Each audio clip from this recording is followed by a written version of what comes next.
Zortzigarren gaiari emango digo hasiera irakurgai baten bitartez, ozeano tropikaletako animaliak ikusten zuenez naturarekin zer ikusi osestua daukan irakurgaiarekin hasiko dugu. Jakiteko nondik nora doan, irakurri aurretik hori badakizue, eskerrean daukagun irakurri aurretik hori irakurriko dugu, eta hor pista batzuk izango ditugu landuko dugunaren inguruan, bai? Zer dakizu ozeano tropikalei buruz? Hau, egokiena izango litzateke, honen inguruan hausnartzea, zer dakigun, eta zer animalia mota bizi diran, ezagutzen alduzu batzen bat, badaki gutxi gara, orduan, azalpen testu hau zeri buruz joango dan, ezta? Ondoren aztertuko dugu apur bat testuaren egitura, irakurri gabe, baina ikusten dugunez, hor lehenbiziko bi paragrafoak ez daukate letra urdinek gainean, eta sarrerako paragrafoak izango dira, bai? Sarrera, orokorrean, ozeanoi buruz hitz egingo digute. Ondoren, ikusten duzuenez atal desberdinak daude, itsas iguanari buruzko atal bat, itsas ordokari buruzko beste atal bat, eta azkenik izurdi handiari buruzko beste atal bat. Sarrera honekin amaitu horretik, esan izuet naiz eta gindu ez, izan, eta, bueno, etxeko lan moduan, ikusten baldin baduzu bigarrengoarik, eta hor, eskema bat azaltzen da, eta eskema den enean, nik uste oso baliagarria edo interesgarria izan alda, naturan eta lan egiten dituzuen eskemak eta zelan egiten diren, segitura duten, nolakoak diren ulertzeko. Bai, besterik gabe, aztertu dugu testuaren egitura, saietuko gara testu hau astiro irakurtzen, bai? Eta testu hau behintzat jartzen duena ulertzen. Eta behin ariketa hau eginda, sartuko dizuet testu honi dagokion audioa. Ozeano tropikaletako animaliak. Ozeanoek gure planetaren azalera osoaren ia 3/4 hartzen dute. Ekuatorearen alde bakoitzean eta tropikoen inguruetan, itsasoko ura beroagoa da munduko gainerako eremuetan baino. 25 gradu zentigradu inguruko temperatura du urak.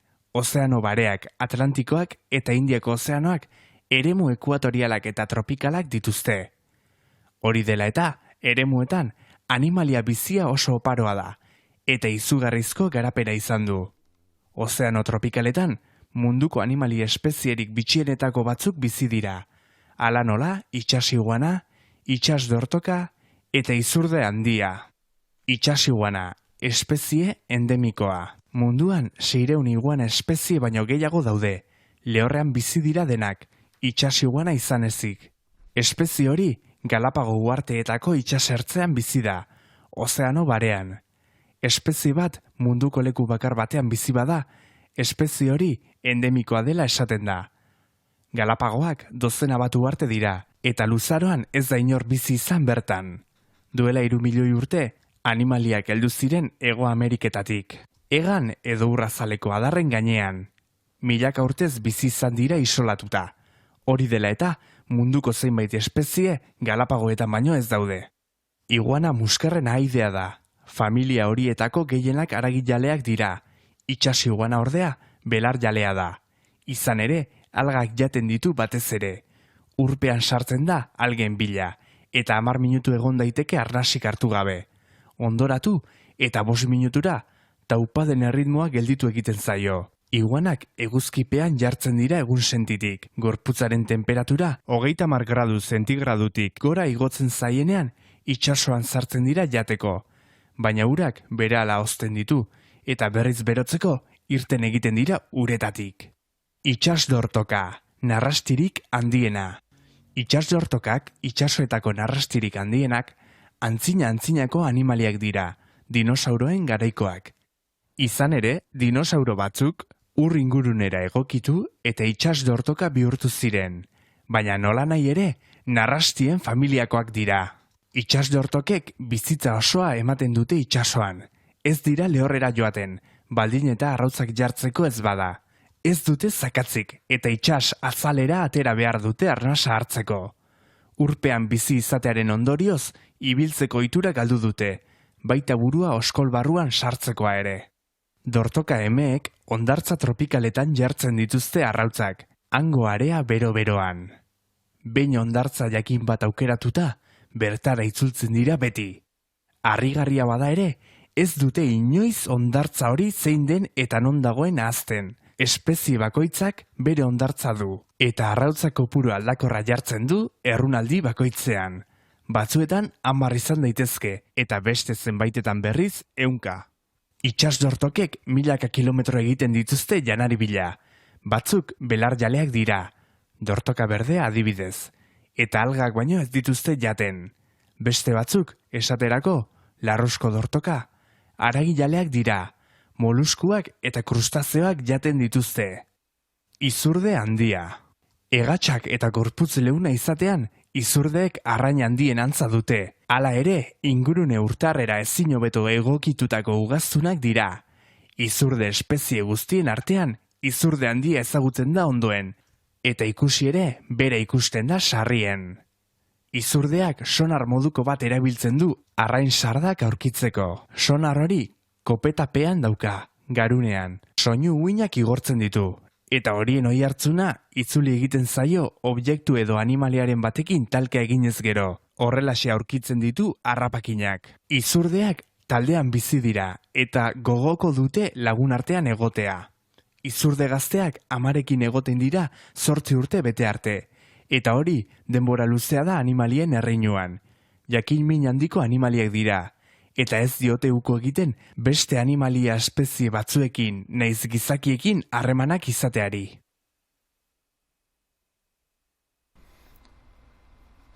Orain goazen ariketak egitera, gogoratuko dugu egin bako genukela 106 horri aldeko lehenbiziko ariketa, kodernoan egin, Bai? Bueno, ni ezidiko naz hauak zuzentzen. Lehenbiziko ariketa. Itsas iguana, galdera, zer berezitasun du itsas iguanak gainerako iguanen aldean? Erantzuna, izango zen, itsas iguana lehorrean bizi ez den munduko iguana bakarra dela, bai? Zergatik diogu itsas iguana espezie endemikoa dela? Hori da, edo horrek esan nahi du, iguana mota hori munduko leku bakar batean bizi delako, da espezie endemikoa, bai? Zergaitik egiten dute iguanek hainbeste sartu irten uretara? Itsas iguanak eguzkipean egoten dira egunsentitik, eta eguzkiak berotzen dituenean uretan sartzen dira jateko. Urak hozten dituenean, uretatik irteten dira berriz berotzeko. Zer harreman dute itsasdordokek dinosauroekin? Itsasdordokak eta dinosauroak garai berekoak dira. Zertara joaten dira itsasdordokak lehorrera? Arrautzak jartzera joaten dira lehorrera. Nola jartzen dituzte arrautzak dordoka emeek? Azaldu prozesua. Lehenbizi, dordoka emeek hondartza tropikal jakin bat aukeratzen dute, arrautzak area beroan jartzeko. Gero, arrautza kopuru aldakorra jartzen dute, beti hondartza berean. Nolako itxura dute izurdeek? Izurdeek hegatsak eta gorputz leuna dituzte, arrain handien antzera. Nolakoa izaten da izurdeen sonarra? Nola erabiltzen dute? Izurdeen sonarra kopetapean dago, garunean. Soinu uinak igortzen ditu, eta horien oihartzuna itzuli egiten zaio gero, objekturen edo animaliaren batekin talka eginez gero. Horrelaxe aurkitzen ditu harrapakinak izurde handiak. Ondoren egingo dugu hirugarrengo ariketa, bai? Testua, galdetzen du, osatu laburpena kuadernoan eskemak bildutako informazioa erabiliz. Hasiko naz tekstua egiten, bai? Itsas iguana muskerren ahaidea da. Galapago uharteetan baino ez da bizi. Hori dela eta espezie endemikoa dela diogu. Itsas iguanak algak jaten ditu. Beraz, belarjalea da. Itsasdordokak itsasoetako narrastirik handienak dira, eta itsasoan ematen dute bizitza osoa.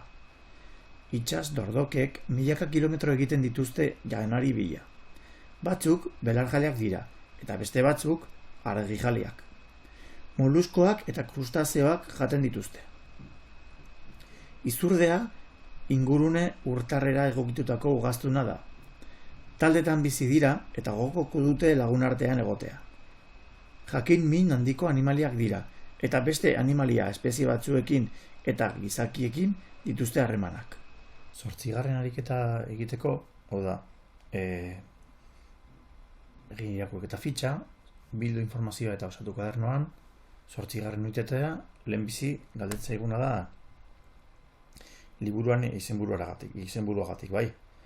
Orduan, 106. orrialdean, testuaren amaieran, azaltzen zaigu zein da liburuan izenburua, bai.